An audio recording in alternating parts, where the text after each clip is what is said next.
Yo, so we're here for the penultimate episode of What If, where, yeah, like, we're gonna have an Avengers of incredibly depressing heroes. If anything is to go by with the last 2 seconds. This is going to be something. Something is putting it lightly. Go ahead. So, this week's episode is titled, What If Ultron Won? So, basically, it branches off from Age of Ultron, except instead of the Avengers stealing one of his bodies and forming Vision, Ultron has the Vision body, and he becomes, well, Death. Yeah. And basically kills all the planets.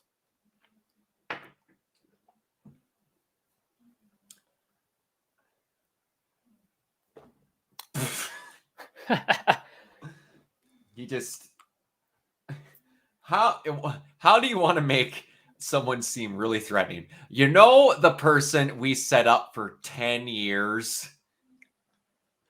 to be the biggest badass on the planet. How about we have him kill him in 2 seconds? I love the way he just goes out like a bitch. Whop. I love how this also just sets the precedent of if Vision was not injured, Infinity War and Endgame don't happen. Yep.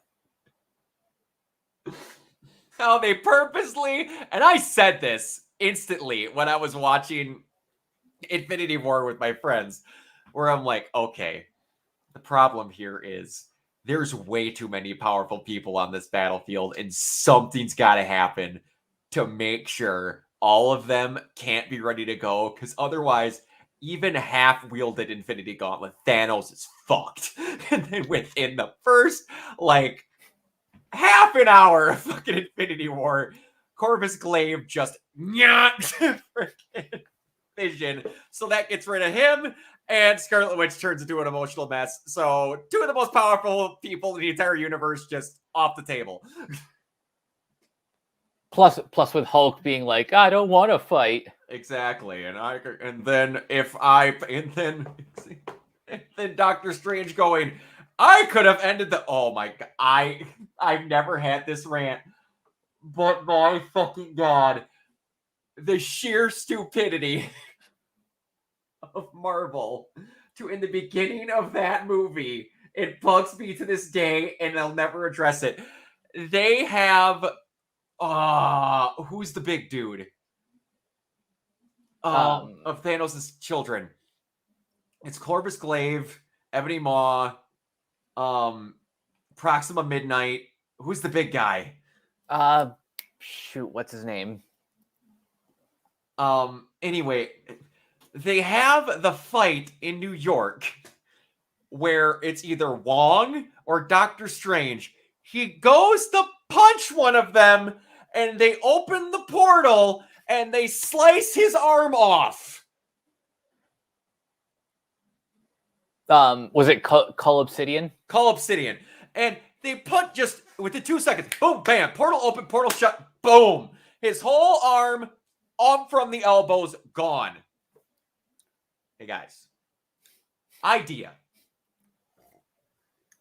You have a half an hour long fight with a guy who your whole objective is to fucking get a glove off his arm.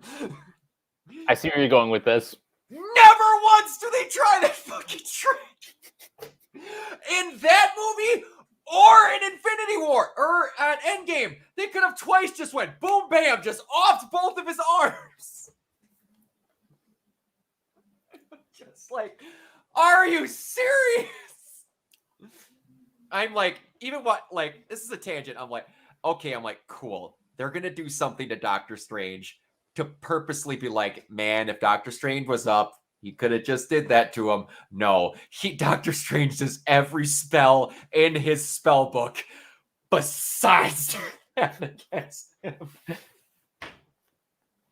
Anyway, I had to get that rant out somewhere. That bugs the fuck out of me every time I watch Infinity War. But yeah, this is just the entire episode outside of the stuff with Natasha and Clint is, oh boy, is Ultron good at his job? A little too good, actually.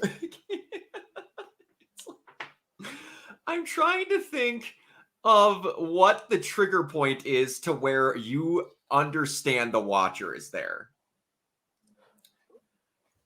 Because Strange got it after ingesting enough magical horse shit to where he could see him. And now Ultron just got... I think with Ultron is everything in front of him is destroyed. So in the silence of space, he can finally hear what's on the other side. I was thinking something remotely close to that, but either that or just him thinking to himself and the Infinity Gauntlet and all the stones, like something clicked in his head, like something else is there. Because he's got all the Infinity Stones just fused into his body. He's not even wearing a glove. He's just pure technology living with the stones. At that point. That's actually pretty cool how his body becomes the gauntlet. Yeah. Which I don't know if I ever mentioned this. One of the coolest things that's ever happened in my life was the last con I got to go to. I got to meet Jim Sterling. And the guy who helped him with some art, I can't think of his name. He's Asian. The name is breaking me. He helped him with a lot of storytelling and artwork, but I can't think of his name. While we're talking here, give me a hot second to check my Facebook, because I do not want to mispronounce it. I got a picture taken with him and everything, and it's irritating the piss on me that I can't think of it. But anyway, they were sitting there talking about the Infinity Gauntlet and how originally it wasn't going to be, because some guy had a giant, this big, snappable Infinity Gauntlet that Jim was signing. And then they brought up the fact that he's talking about, he's like, what was that original idea we had for the Infinity Gauntlet? And then Jim's like, well, the original idea we couldn't do because it was too close to Brainiac. Originally, we were going to have all the stones be in a headpiece. Oh, like the Infinity Helmet? Like the Infinity Helmet, but it would look way too much like Brainiac, so they said that's why they didn't do it. And I'm like, that was a good call, because the Gauntlet's awesome. I'm going to keep looking while we're talking here, but yeah, that's just something that I always thought was cool, and how they came up with the head, what I want to say, what would that even be called? A chest piece? Chest plate? Chest plate, something like that. Of where, again, we mentioned how cool it was last time that Vision is wearing Ultron armor. He's both of them. Mm-hmm. That's nuts to me. Yeah, last time we were kind of questioning, wait a minute, so why are Vision and Ultron together? And I completely forgot that in Age of Ultron, Vision's body was supposed to be, I think, was supposed to be his vessel. Yeah, exactly. Yup, I 100% forgot that too, because it has been a while since I've watched Age of Ultron. But then I was like, oh yeah, duh. The Avengers stole Vision. I forgot all about that. Yeah. Speaking of Ultron, I think this is a much better Age of Ultron than the Age of Ultron we actually got. Yeah, I believe so. Now, give or take, we couldn't get this Age of Ultron in main continuity, obviously, because they needed the Avengers to win still. Mm-hmm. But yeah, the way they do it is off the charts, because you have him systematically destroying everything. Everything from Ego, the Living Planet, to Xandar, Korg's planet, like pretty much all of the major locations that we've seen, and with no effort. Which I shouldn't say no effort, because holy buckets of everything. I gotta silence that. Sorry, give me 1 second. I'm still trying to find this picture. But yeah, it's kind of nuts how they just went, everyone sucks, including, what was the planet that Carol and him fought to the core of? Was that Earth? I don't think so. I think it was no, it couldn't have been Earth. I think it was like the I can't think of the name. What people populated it? I might be able to help you out here if I can think of it.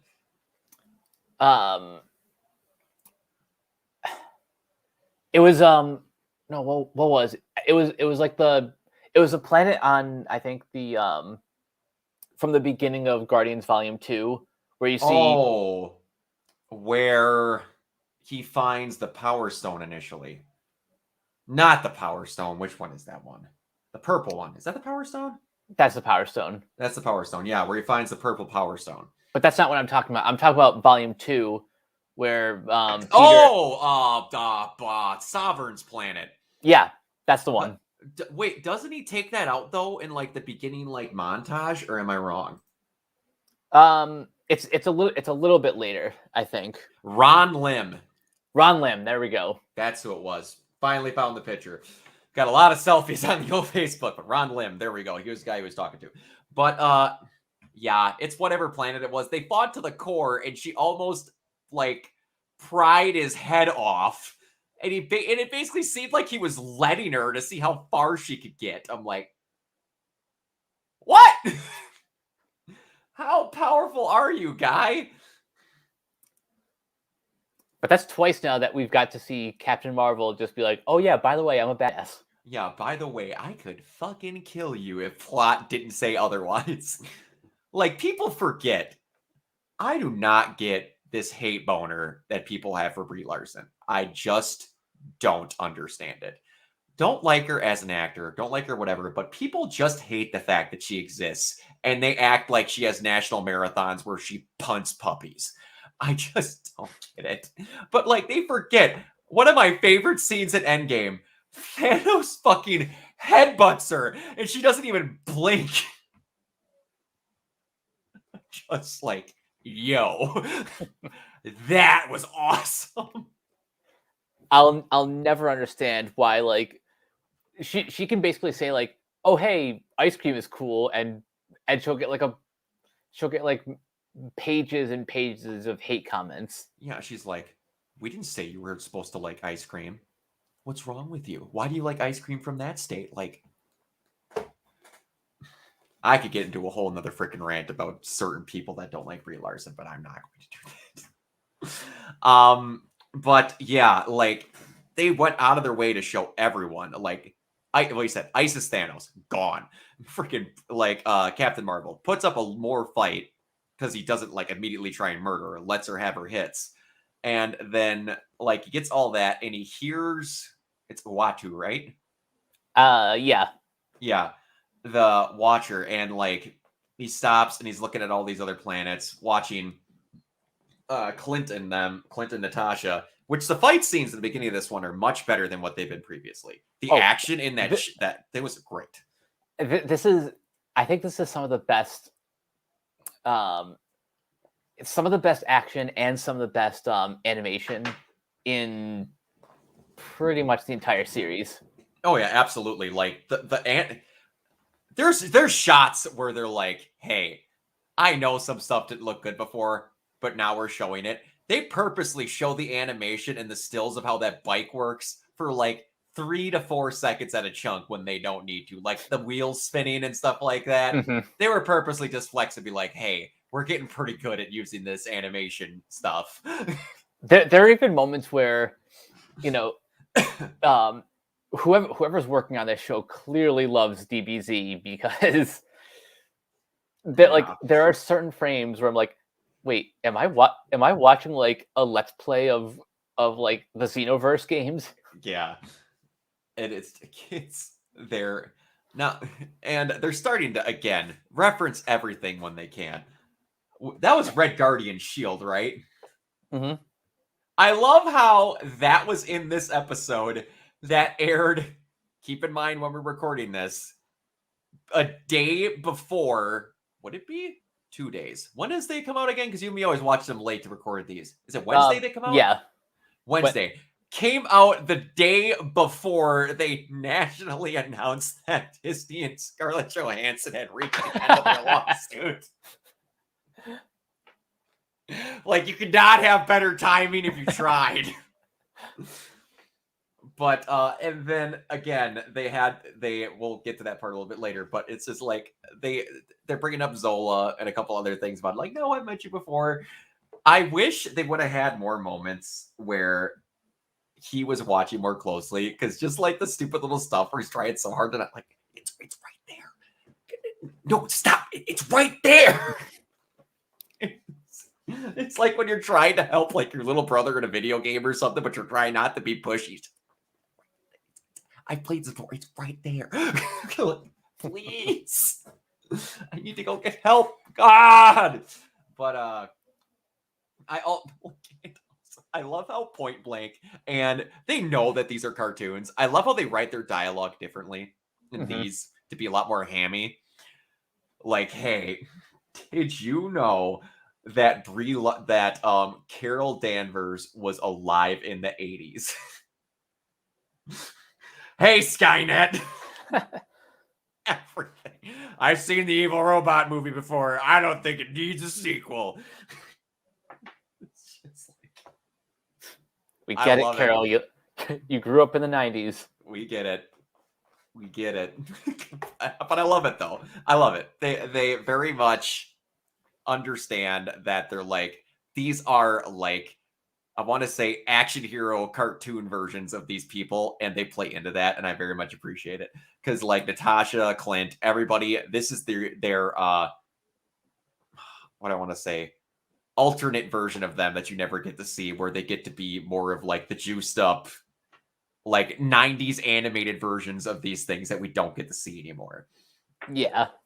And like, I don't need to forget, like, it's reminding me of lines again where I can't remember which one it is. I'm pretty sure well, I know for sure what it's from. I just can't remember who he's talking to. I believe it's in a 90s animated cartoon, and I know I've mentioned this even recently, where I believe he's on the ceiling and Tombstone is below him, and he's like, come down here and fight me like a man. And he's like, any chance I can convince you to come up here and fight me like a spider?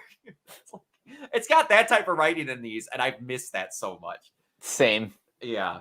By the way, I should point out, speaking of the voice cast, they have some pretty good replacements in this. We talked before about Lake Bell as Natasha Romanoff. Okay, that is Jeremy Renner as Hawkeye. But I was wondering, because there's times where it seemed weird and then times where it seemed right on. But the one that I wanted to point out was the voice of Ultron, and I guess his sentries, Ross Marquand. I do not recognize that at all. He's a name that I've seen kind of around. He played Aaron in The Walking Dead. Okay. And he's been in like a couple different things. Last thing he was in was Invincible. Oh, what do you play in Invincible? Immortal and Rudy and a bunch of various other roles. Okay. I still need to watch Invincible. It's really good. Yeah. Oh, I know I have. I caught glimpses of it when I was at my new dad's side of the family. And it's It's good. Like, I caught the worst chunk for certain people. I caught the episode where they are chasing down the guy who was abducting kids at the college and like making the Oh, like the bio weapon. like the bioweapons where his best friend was hooking up with that guy, and then the boyfriend who he was hooking up with gets taken and turned into the bioweapon. That's the episode that I saw. where everyone was like, man, they complain about Invincible's girlfriend a lot. And then I'm like, she can't be that bad. And I watched that episode and I'm like, okay, I kind of get why they don't like her. And apparently she's not even that bad in the comics. Apparently not. That's what I've been hearing too, where it's like, why did they make her that way? But it's like, I still need to watch it. It's good. It's whatever. I've heard all sorts of good things. But yeah, back to this. I love it. Again, they get to re-reference things to kind of cap off the chunk with Zola. They program him and download him to like put him into a sentry bot, which obviously doesn't work because Ultron's off world. But you get the reverse of Vormir, where this time Clint jumps off. Yep. And I just love this. Again, dumb 80s action movie. He clearly could have just shot that arrow from where he was at. But no, he had to do the sacrifice because I'm tired. Because I'm tired. And my goodness, I can't do this anymore. And I'm out of arrows. Finally. Even though I killed like 5 Ultron bots with a single arrow in that one cutscene. Or that one fight scene.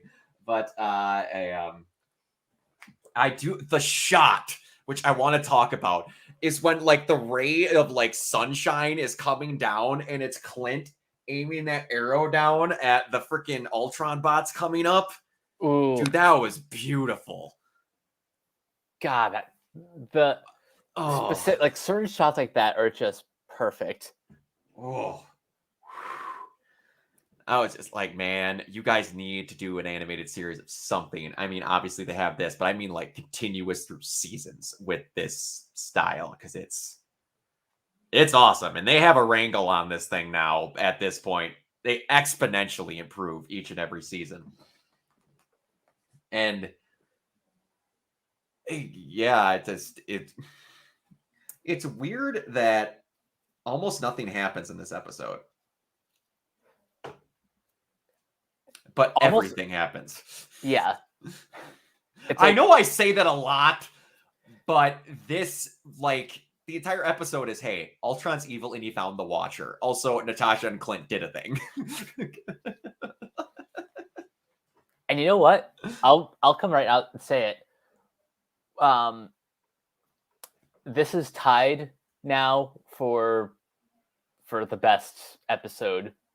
If for no other reason, this one looks the best, and we kind of already know that this is like a part one, mm-hmm. and the finale is like the big finale. Yeah, this is my second favorite, but I have a feeling that because we're going to get, from what I've seen, and obviously people have seen in the intro to this, we're going to get my favorite episode's main hero teaming up with other heroes to fight Ultron.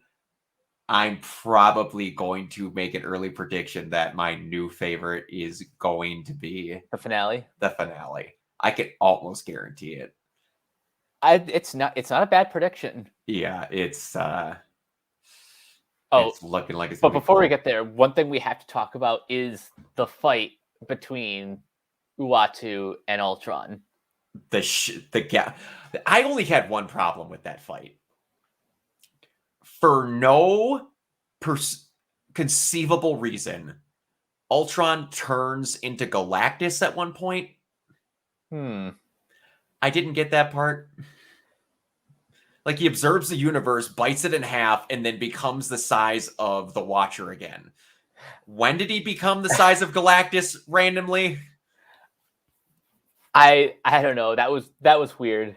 I didn't get that part whatsoever.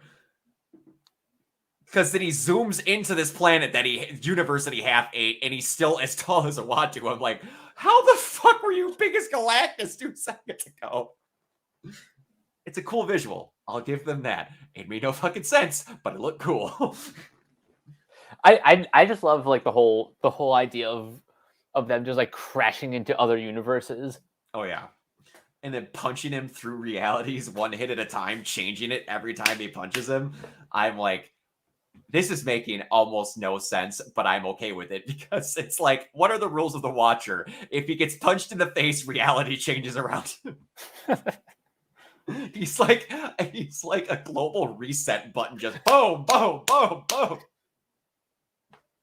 He's like the random map generator.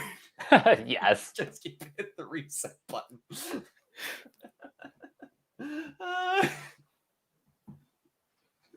But yeah, and oh, do you remember one of the interviews where they said an episode of What If they didn't do was, or they almost did, was what if Captain America became the president? Yeah, how they had that in this for 2 seconds. Yep. Yeah, that was something else.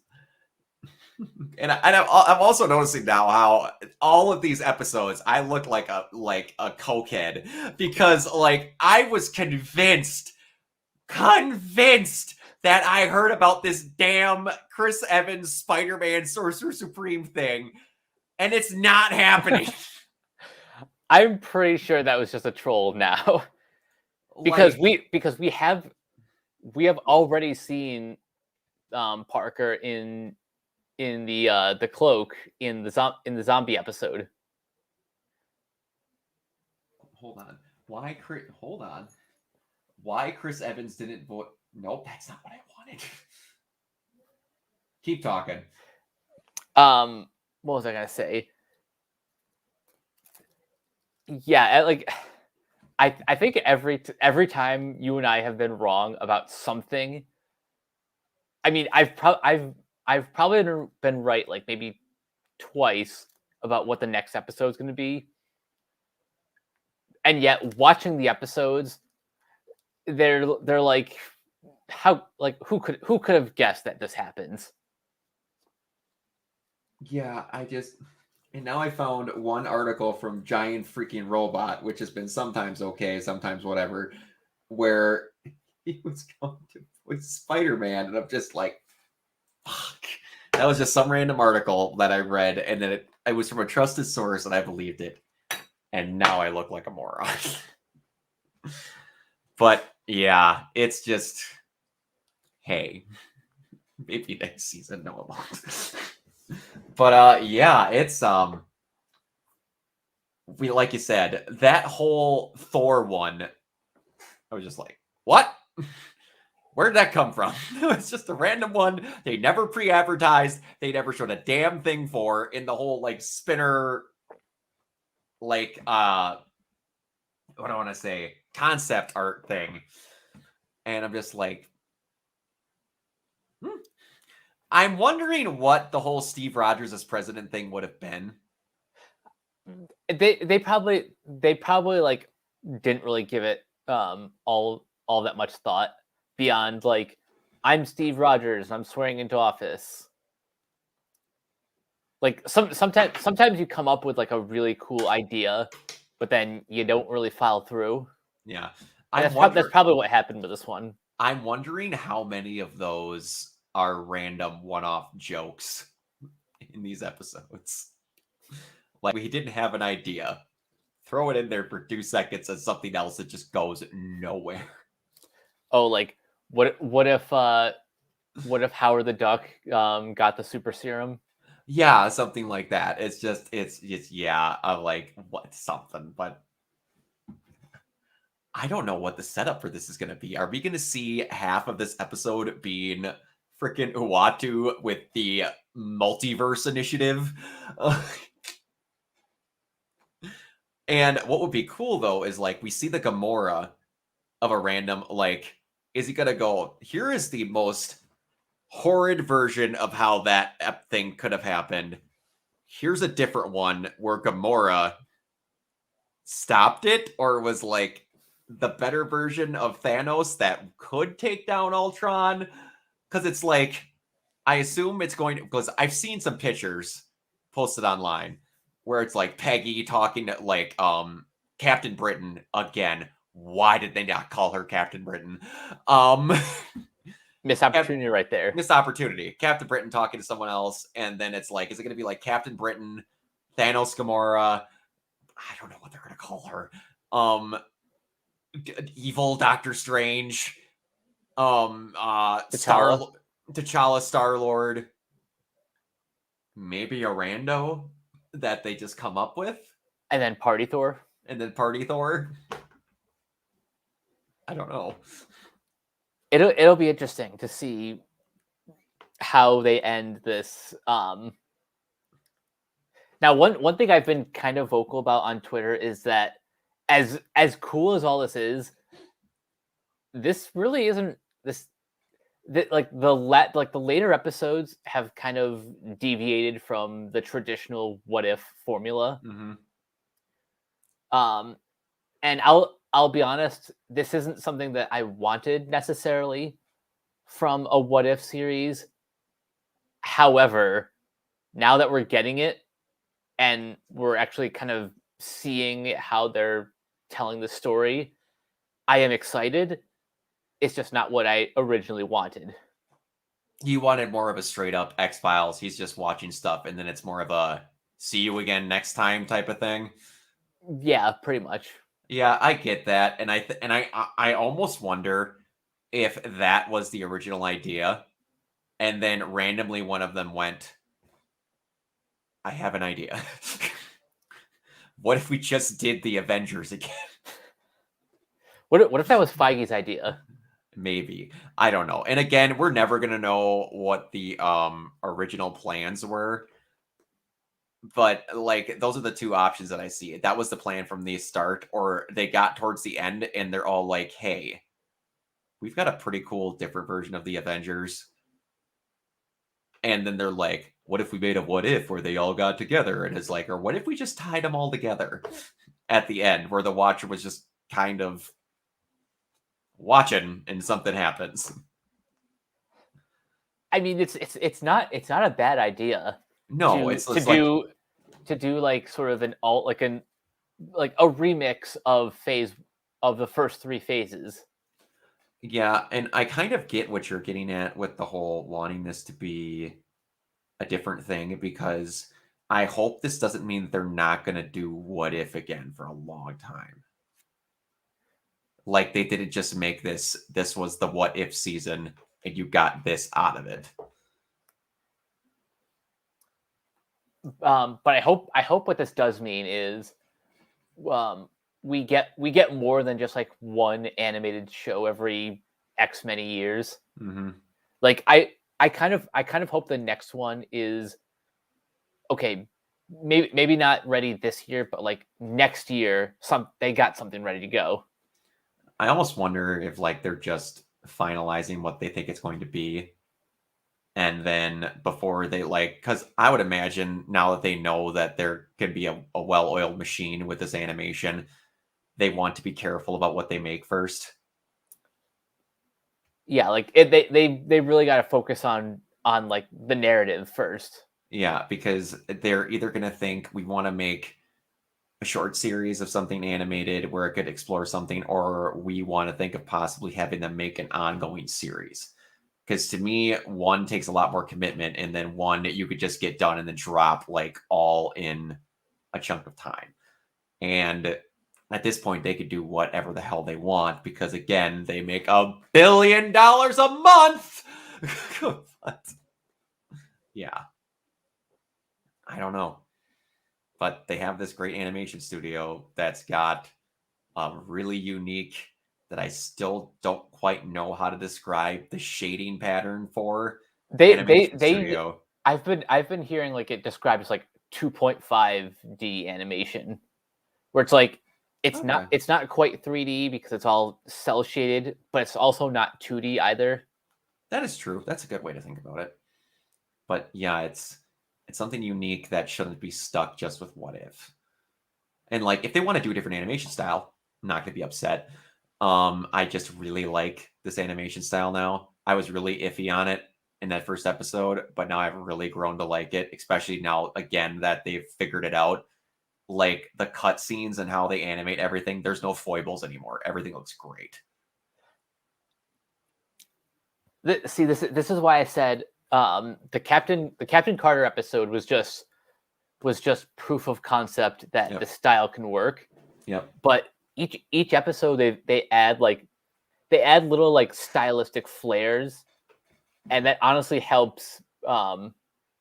It helps like build upon the foundation that they've laid. Mm-hmm. Oh yeah, absolutely. Yeah, it's just like I said, just use it for something. I don't know what. Use it for something. Because she's good. She's real good. But yeah, I don't have any other thoughts on it. So I said my two favorite ones. Is other than the top two, is your list still basically the same? Yeah, I'm really not going to go through it again because it hasn't changed. This one has shrunk the list down, or I mean, moved it down a peg. Yeah, same. Because this felt like I was what the other ones just like this.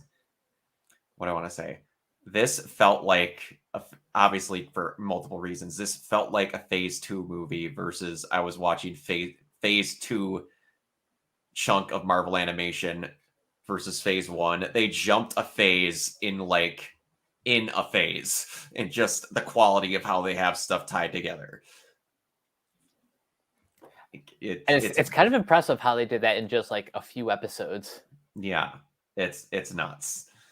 They have people that know what they're doing and knew how to get out of this engine or this animation style what they wanted to. So they should be very, very, very happy with what they've been able to do because it's awesome. Mm-hmm. Yeah. And again, the voice acting's even doing great. Like the little bit that Iron Man was in this one again, he sounded better than the last time he was Iron Man. And again, I don't know when they have them do these lines or if they just had different direction this time, but he sounded better in my opinion. He did. But yeah, so outside of that, I think we're ready to get out of here. I don't have any other thoughts other than just this is a good one. That was a good one. Ready for next time. And we'll be ending there, and then it'll be, I don't know what we're going to have. Because the next thing's going to be Hawkeye, right? That's going to be before Spider-Man, right? Actually, before Hawkeye is Eternals. That's right. Man, I keep forgetting how everything being pushed back made a logjam of stuff that's going to be coming out now. November is going to be a busy month. Oh, yeah. October's already busy. But yeah, all right, Mike, where can they find you? You guys can find me on Twitter at CaptainK42. You can check out my quick thoughts on letterboxd.com/CoachK42. And you can find me in all the various Facebook groups just at my name. You can check out Renegade Pop Culture on Facebook and Twitter at Ren Pop Culture. Look for us on Podchaser. Listen to all of our podcasts on Anchor, Spotify, Apple Music, wherever you listen. And last but not least, everything can be found at renegadepopculture.com. Need escape? So do we. Absolutely. And you can find me everywhere at Organoid Zero. I will be back to streaming next week. Like I mentioned in our Venom review, I went through some medical issues that left me in kind of a mess to where I did not want to be piping in audio into my head. I've taken a break from gaming, period, because of just like hearing issues and other things that I got resolved. And I'm much better now. I just needed a break. So yeah, that'll be going back to next week. Yeah, thank you everybody for watching, and we will be back for the finale of What If next time. See ya.